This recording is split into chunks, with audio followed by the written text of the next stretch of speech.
काल रात हम YouTube पर एगो वीडियो देखत रहनी। अगर इंसान सूते ना त का हो सकेला, कबो सोचले बाड़ा?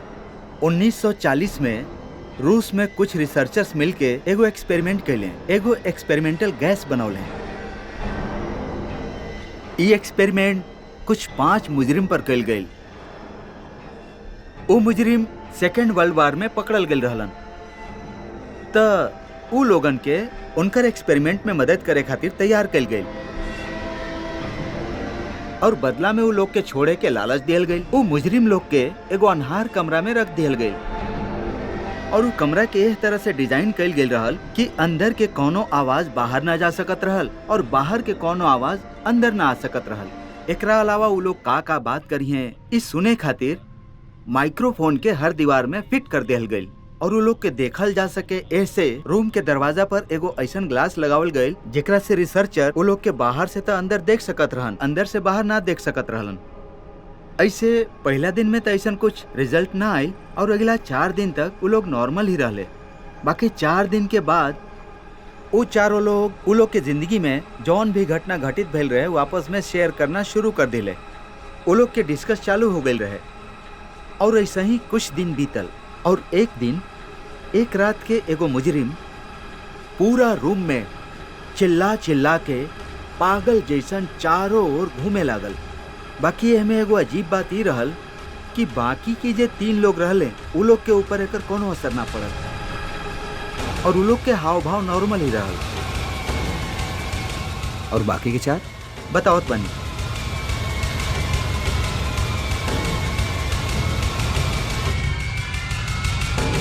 फिर कुछ घंटा के बाद बाकी के तीनों लोग भी ऐसा कैलन।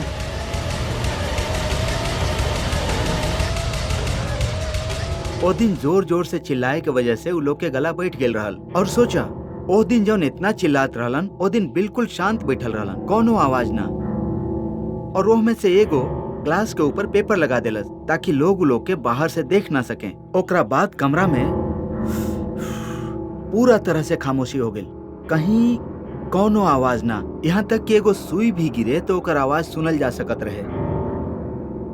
अच्छा ऐसन बात रहे। अब अंदर का हो रहल बा बाहर केहू के कुछ न समझ में आवत रहल। रिसर्चर्स बहुत परेशान हो गए। फिर का हो रहल बा जाने खातिर रिसर्चर उ लोग से बात करे के कोशिश कैले। उ लोग अंदर देख भी ना सकत रहले काहे कि शीशा पर पेपर लागल रहे। उ लोग जिंदा बाड़े कि मर गइल बाड़े ई देखे खातिर एक्सपेरिमेंटल गैस के ठीक से चेक कैल गइल। चेक कैला के बाद उ लोग के ई तो पता चल गइल कि उ लोग अंदर जिंदा बाड़े।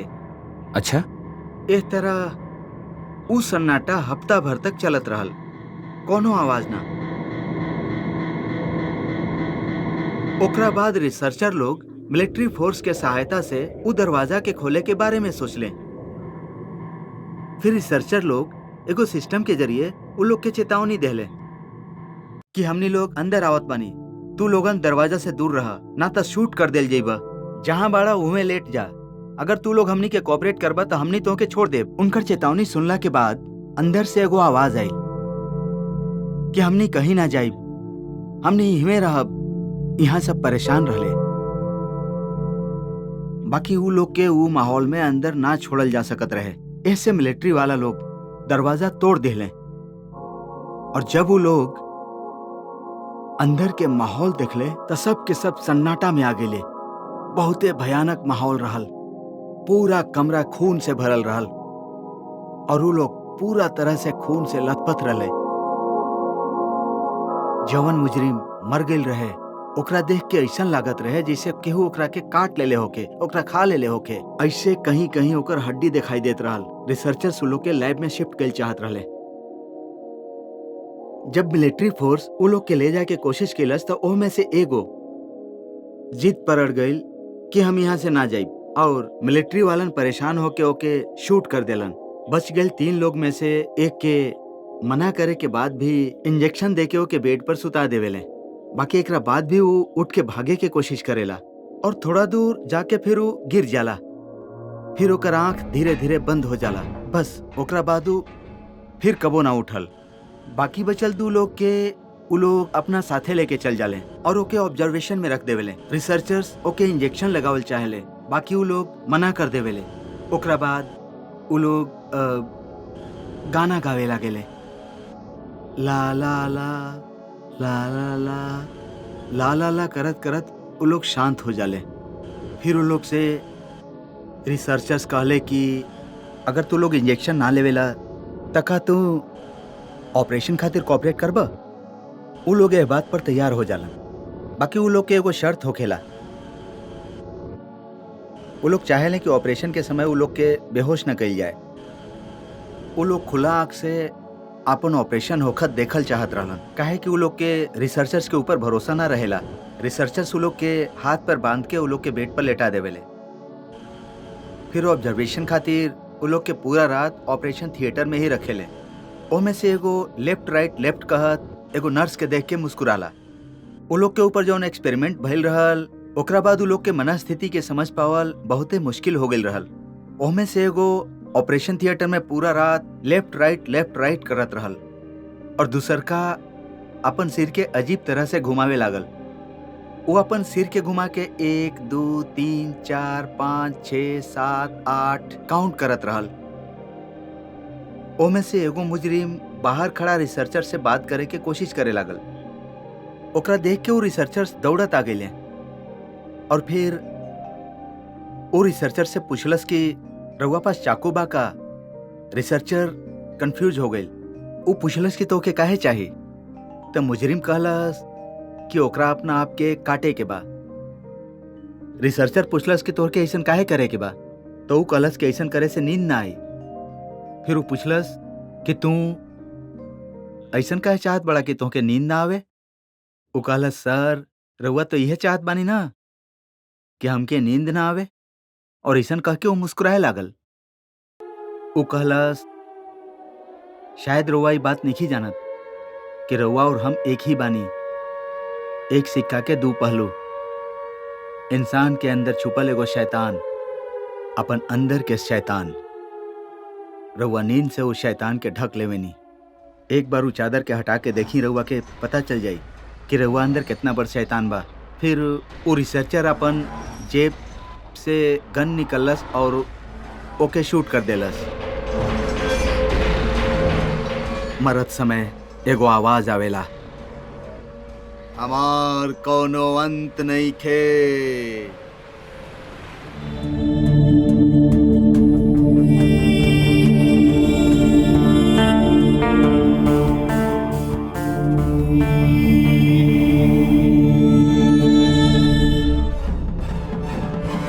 कुछ ना हुई, हिम्मत रखा, कुछ ना हुई। ए तनी जल्दी गाड़ी चलावा, कुछ ना हुई तोरा के। हमरा के हॉस्पिटल लेके चली। तारा कुछ ना हुई, प्लीज जल्दी करी। अरे बहुत दर्द होता था यार। कुछ ना हुई, भरोसा रखा। हाँ हमने पहुंचे तानी, कुछ ना हुई तोरा के। अरे जल्दी चलाओ यार गाड़ी। तो जल्दी करा यार। कुछ ना हुई तोरा, हिम्मत रख, हमने बहुत जल्दी पहुंच जाए। कुछ ना हुई, हिम्मत रखा। हाँ हाँ ठीक बा। बहुत दर्द होता था। अरे जल्दी करा। कुछ ना हुई तोरा के, कुछ ना।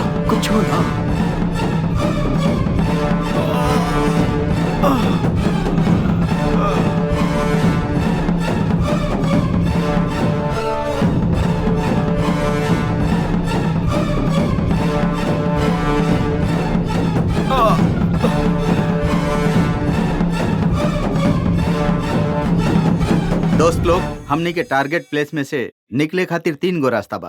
पहला अक्कोट, दूसर नंदियाला और ई तीसर का नेहरू नगर। यह तीनों रास्ता हमनी खातिर ठीक होखी। बाकी जगह पर ट्रैफिक ज्यादा होखी। हमनी सवेरे 8 से 12 के बीच में ओके पकड़ सकत बानी। वो नॉर्मली 2 जगह पर विजिट करेला। पहला सौदम्या टिफिन सेंटर और दूसर का ओकरे बगल वाला नारियल सेंटर। तब वो सवेरे 10:30 से 11 के बीच में आवेला। ई हमके इन्फॉर्मेशन मिलल बा। त हमनी के ई दोनों के सामने SBI बैंक के पास वेट करे के हुई। ऊ ई दोनों जगह में से कहीं भी हो सकेला। पहला साईं बाबा मंदिर के नजदीक वाला हाउस में और दूसरा लेख कुकरपल्ली के यहाँ घर पर भी हो सकेला। ओकरा नजदीक NH4 भी कनेक्ट होकेला।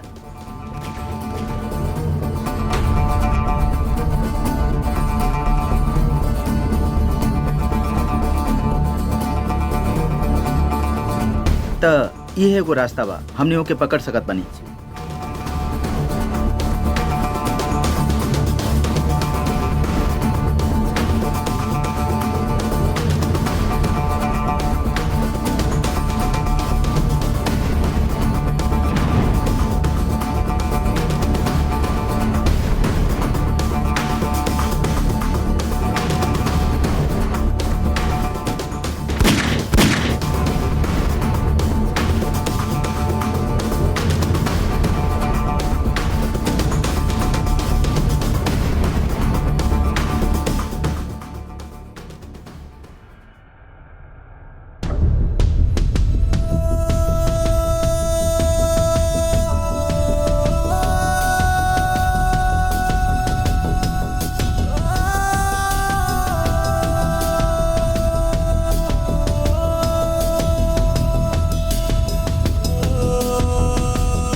देख हमनी आ गई नहीं, कुछ ना हुई, बस तनी देर और हिम्मत रख, कुछ ना हुई तोरा के। जल्दी से हॉस्पिटल लेके चला ना भाई। कुछ ना हुई, आराम से लेट जाओ।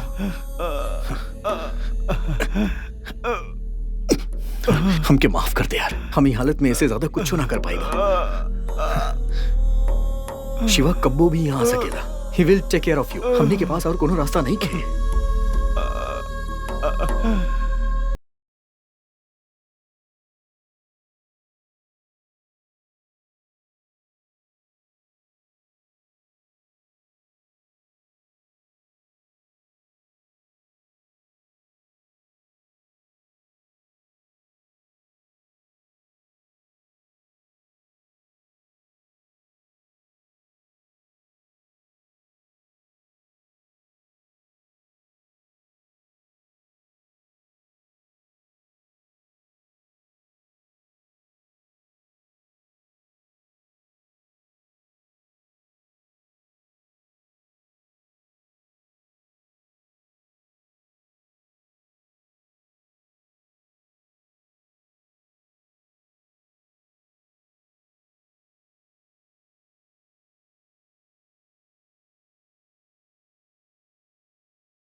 के रहल ही अच्छा होखी। कुछ देर और शिवा आवत ही हुई। मर गेल का? ना,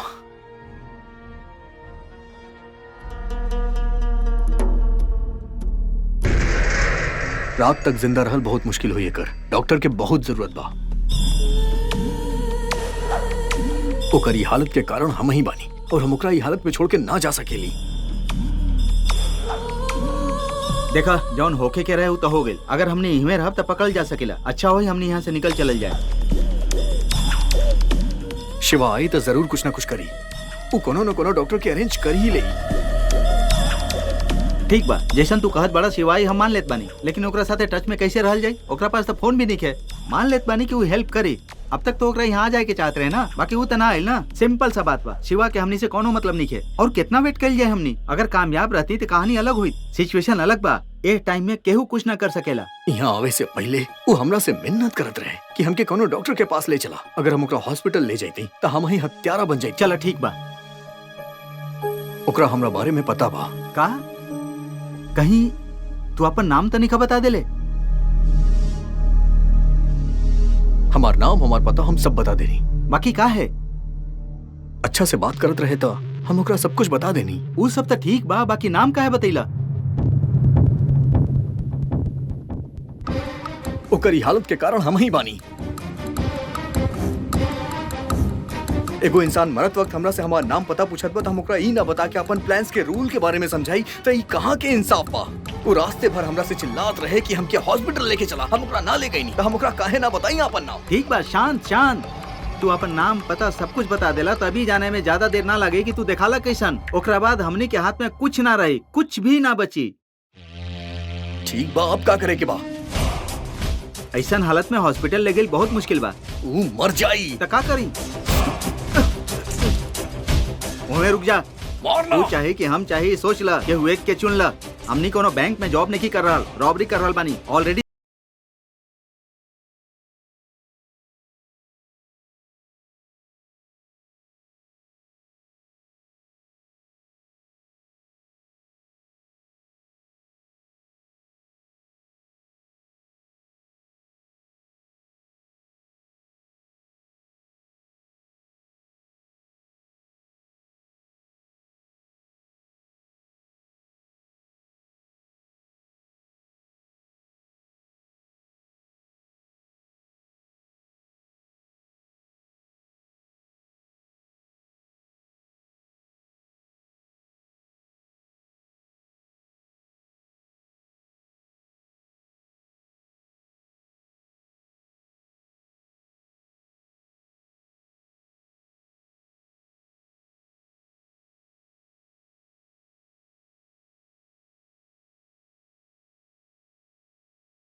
प्रॉब्लम आ जाई तो?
हेलो हेलो, कुछ सुनाई दे रहा बका?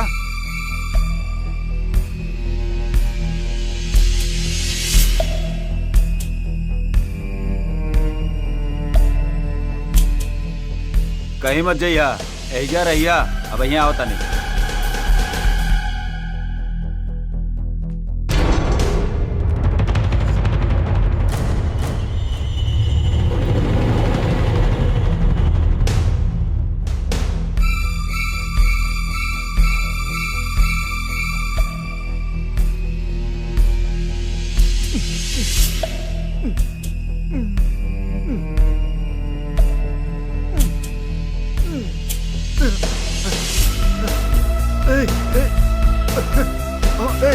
हमारे को छोट सी बच्ची बाड़ी, हमरा के मत मारा प्लीज, हमरा के मत मारा, हमरा के मत मारा, हमरा के छोड़ दो प्लीज, हमरा के मत मारा।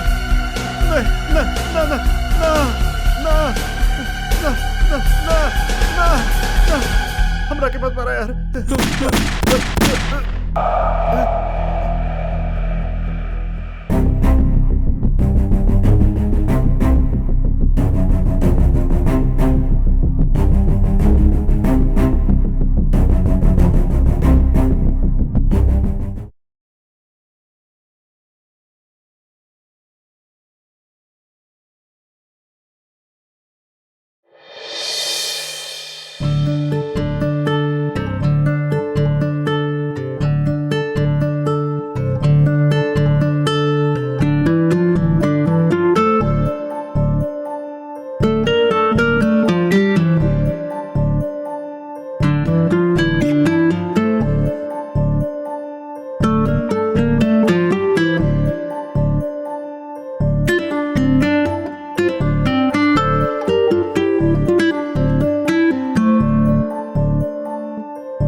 तो तोरा के हमरा से कांटेक्ट करे के होगी। अगर ये सब ध्यान में रख के आगे बढ़ल चाहता तो हम सोचब कोनो भी इन्फॉर्मेशन होके हमरा के पास कर। ओके कोनो प्रॉब्लम आई तो हमरा लोग देख ली हम एगो एड्रेस दे, वहाँ चल जा। ठीक बा। ठीक बा, यू कैन गो। ठीक बा, चलत बानी।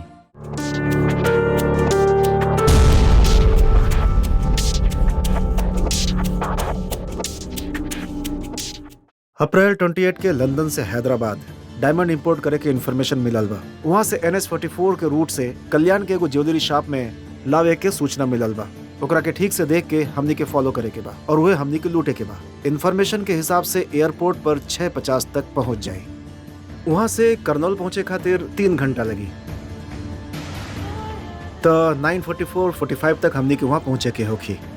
अगर पुलिस अटैक भी कैल चाही तो वहाँ उनके आवे में 5 मिनट लगी, तो तू लोग के 5 मिनट के अंदर काम खत्म करके आवे के होखी। काम खत्म होते ही पुनिदला गांव के आखिर में एगो राइस मिल बा, वहाँ सबके पहुँचे के होखी।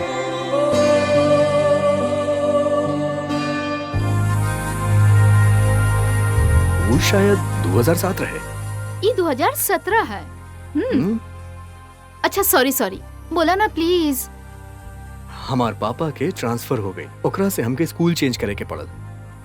पहले दिन ही स्कूल में जाती हाँ एगो लड़की गिर गई तहरा पर ना।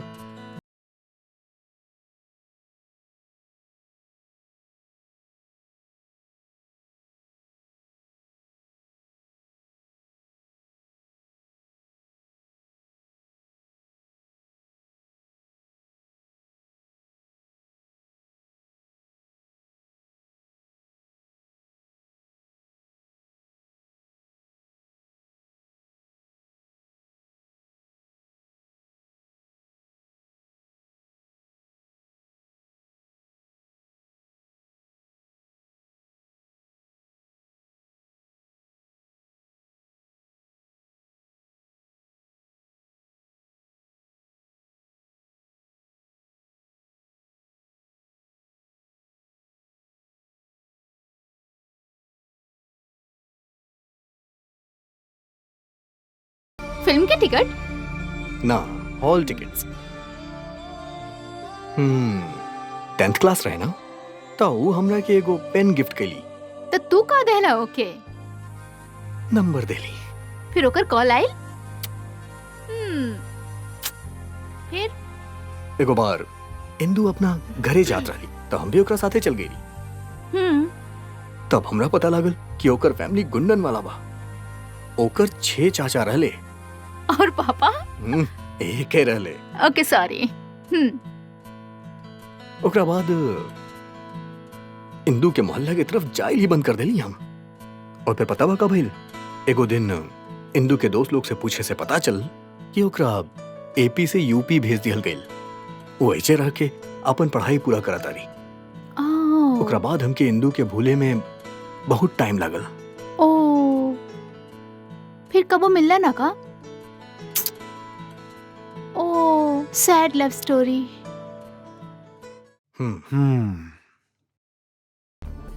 आवा बेटा।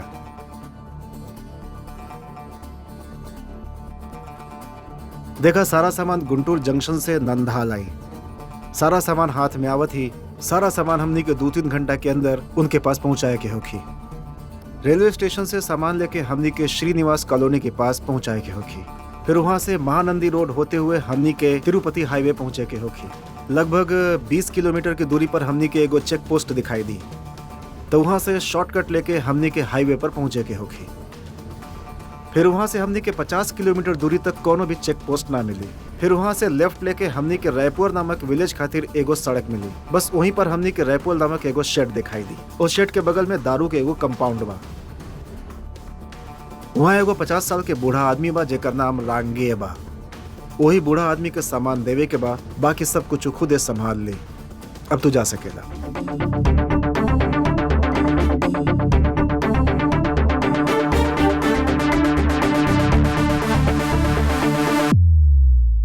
Good morning sir. Good morning. तोहर नाम का बा? अशोक। कहाँ रहेला? महबूब नगर। इससे पहले कोनो जॉब करत रहला? हाँ सर, हम मार्केटिंग डिपार्टमेंट में। कितना सैलरी मिलत रहे? 10,000 सर। 10,000 काफी रहे? नहीं सर, कम पड़त रहे। देखा, तोहरा बारे में हमरा के दुर्गा बतैलस। हमार काम थोड़ा रिस्की रहेला, कर लेबा तू? हाँ कर ले।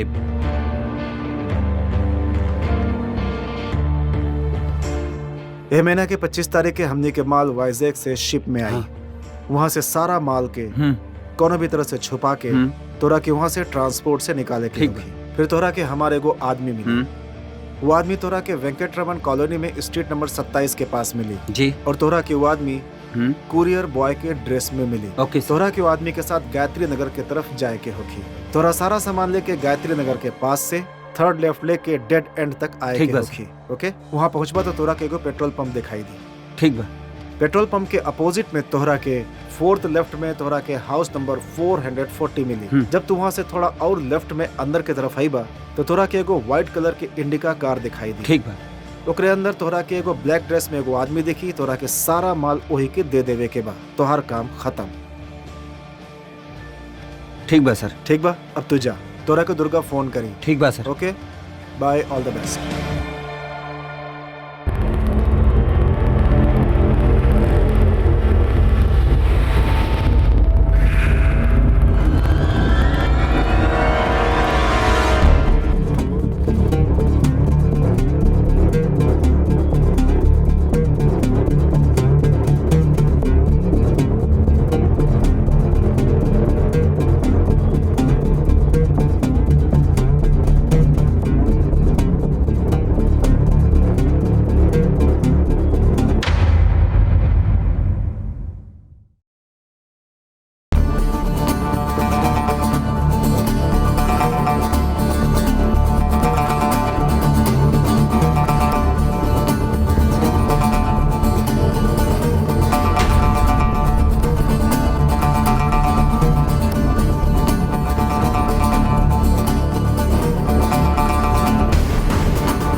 हाय फ्रेंड्स, आप सब लोग के एगो जरूरी बात ध्यान में रखे के बा। एक दूसरा के बारे में केहू के कुछ बताए के जरूरत नहीं है। आप सब लोगन के हम एगो जरूरी कलर कोड्स दे दें। You are mister white, you are green, you are orange and you are brown.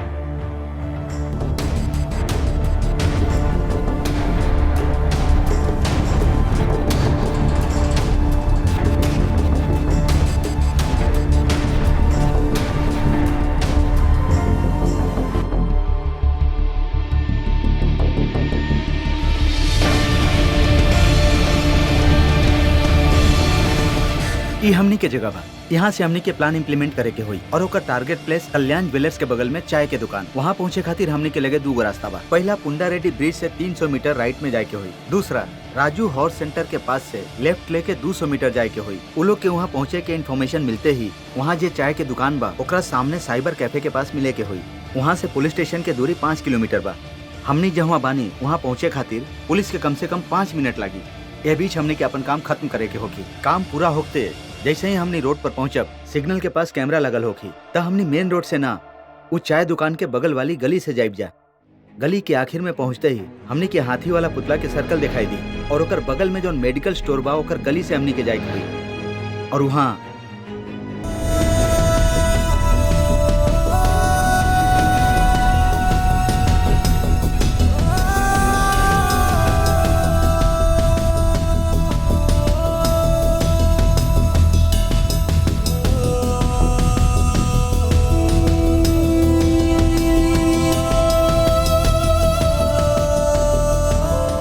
वहाँ से तीसरा राइट लेके सीधे 2 किलोमीटर तक जाइल जाई त NH44 आई। दैट्स ऑल, हमनी के काम पूरा।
हमनी के लोकेशन यूसुफ गुदा चेक पोस्ट के पास होगी। वो लोग कृष्णा पार्क के सामने हैदराबाद रेस्टोरेंट पार्किंग प्लेस में डील करी ही खबर मिलल बा। ई पार्किंग प्लेस के दाई गली में जइबा त भीड़ कम होगी। हमनी के जगह से यह सबसे स्लो रूट बा। काम खत्म होते वहाँ से सीधा रतनदीप के बगल वाली गली के थर्ड राइट लेके 500 मीटर जइते बोलालंकी फूड्स आई। बोलालंकी फूड्स के बगल में ही पेट्रोल पंप हुई। पेट्रोल पंप के बगल में हमनी के 3 गो रोड दिखाई दी। ओ में से बायां रास्ता के तरफ फर्स्ट राइट लेबा तो उ गली के अंत में एगो पुरान बिल्डिंग दिखाई दी। वहाँ से राइट लेते ही हमनी के आउटर रिंग रोड खातिर रास्ता दिखाई दी। ई लोकेशन में यहाँ चेक पोस्ट होगी। इस सब के बिल्कुल टच के लिए बिना निकले के होगी। इस जगह पर दोनों जगह पुलिस स्टेशन होगी। एगो यहाँ दूसर का यहाँ। वो लोग के आवे से पहले हमनी के काम खत्म करे के होगी। और दूसर का बात हमनी के यहाँ और यहाँ बहुत संभल के रहे के होगी, काहे कि दोनों जगह पर बहुत भीड़ होखेला। अगर हमने यहाँ संभल के नहीं तो बात बन जाए। That's all.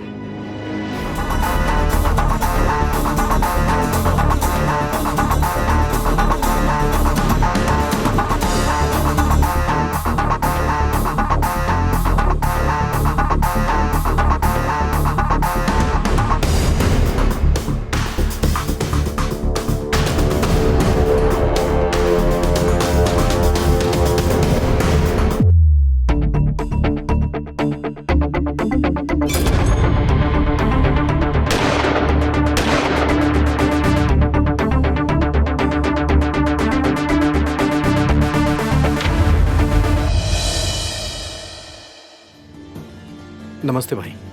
नमस्ते। तू लोग पर केहू के शक त ना भेल ना? ऐसा कोनो बात ना बा सर। ओरिजिनल डिटेल्स केहू के मत बताइया। अगर खतरा होके तो प्लेस बदल दिया। एगो जरूरी बात ई बा कि हमनी के डिपार्टमेंट के एगो बंदा के बारे में उनके पता चल गई बा। सो बी केयरफुल, ओके? ठीक बा। ए फाइल के अंदर कुछ जरूरी इन्फॉर्मेशन बा, एके अच्छा से पढ़ना and be careful. Thank you. Public place पर डील बहुत संभल के करिया।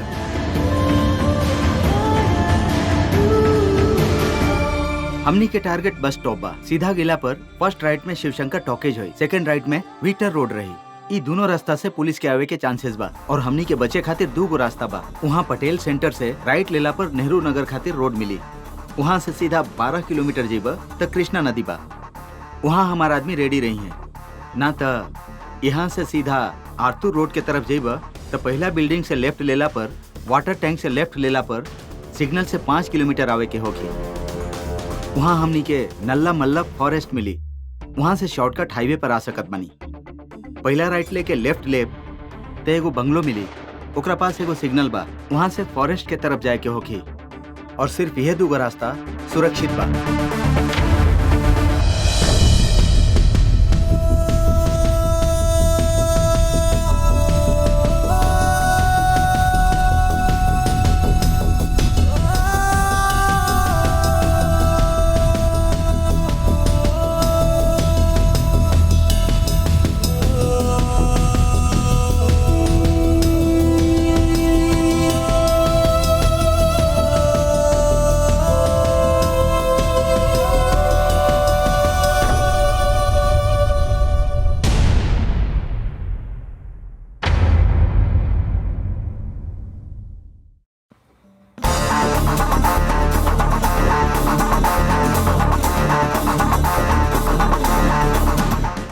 दूसरा मधु उष्णापुरम, आराम से। एकरा देखे खातिर हमनी के 9:45 तक वहाँ रहे के होखी, 11 तक काम खत्म करके वापस आवे के होखी। और तीसरा देवा नायडू, प्रगतूर, डेट टाइम। चौथा ईश्वर वाराधी, डेट एंड टाइम। एकरा यहाँ से हमनी के कोनो तरह के इन्फॉर्मेशन नहीं है, लेकिन ओकरा से ठीक पहले वो हमनी के पहले इन्फॉर्मेशन दी हैं, तो ठीक ओकरा से पहले फिनिश करे के हुई और हमनी के उनका के यहाँ से डाटा कलेक्ट करे के हुई। और number 5 Naresh Kundela, date time. Number 6 Satish Pragatur and date and time. इहो उहे आदमी के बाद एकरा खत्म करे खातिर हमने की एक रात वहां पर रहे के होखी। उस दिन रात के 9:40 के अंदर तृणमूल के रामाज्ञा होटल में हमने के रुके के हुई। Number 7 Raghavendra Nadyala, date and time. इन नंद्याला में बड़ा कॉन्ट्रैक्टर बा, एकरा से संभल के डील करे के हुई। 8वां number Raju Nagatur, date and time. एकरा भी लोकल लोग के बहुत सपोर्ट बा, एकरा से ठीक से डील करे के हुई। Number 9 Shiva Nandikotkur, date and time. ई लोकल लीडर बा, राइट हैंड जैसन, एकरा से भी संभल के डील करे के बा। और फाइनली मद्दलेटी मच्चुमरी, डेट एंड टाइम। एकरा से भी संभल के डील करे के हुई।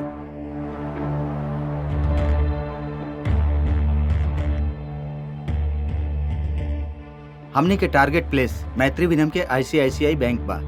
ओकरा पीछे गवर्नमेंट के जमीन में डील होखे वाला बा, ऐसन खबर मिलल बा। ओकरा आगे की तरफ मेन रूट बा, बैंक के बीच वाला जगह गवर्नमेंट लैंड के साइड में लेफ्ट में हमने के वेट करे के हुई। वहाँ से 1 किलोमीटर के दूरी पर SR नगर पुलिस स्टेशन बा। खतरा होखला पर वो लोग के हमनी तक पहुँचे खातिर 10 मिनट के समय लागी। काम खत्म होते आउटर रिंग रोड जाए खातिर हमनी के सीधा जाके लेफ्ट लेवे के हुई, उससे संबंधित रोड पर पहुंच जाए। वहां से कुछ दूरी पर चेक पोस्ट पड़ी, चेक पोस्ट पर चेकिंग होखेला। ऐसे मंगलपली से ही राइट लेके इब्राहिमपट्टनम जाए के हुई। वहां से हमनी के गुरु नानक सेंट कॉलेज के पास आवे के हुई। सेंट कॉलेज से बायां रास्ता में शॉर्टकट से पोलो गांव जाए के हुई। और वहां से हमनी जहां जाई चाहत बानी वो शेड वहां से 1.5 किलोमीटर के दूरी पर हुई। यहाँ बहुत होशियार रहे के हुई, काहे कि यहाँ से ठीक आधा किलोमीटर के दूरी पर पुलिस स्टेशन बा। अगर हमने वहाँ के रास्ता पकड़त बानी तो हमने के जरूर पकड़ ली हैं। तो वहाँ के बगल वाली गली से सीधा जाके पहला राइट लेला पर हमनी के शेड ठीक 400 मीटर के दूरी पर हुई। काम पूरा भइला के बाद हमनी सब उहे जगह पर मिलल जाई। हम उम्मीद करत बानी कि हमनी सब अपन मकसद में जरूर कामयाब होगा। All the best.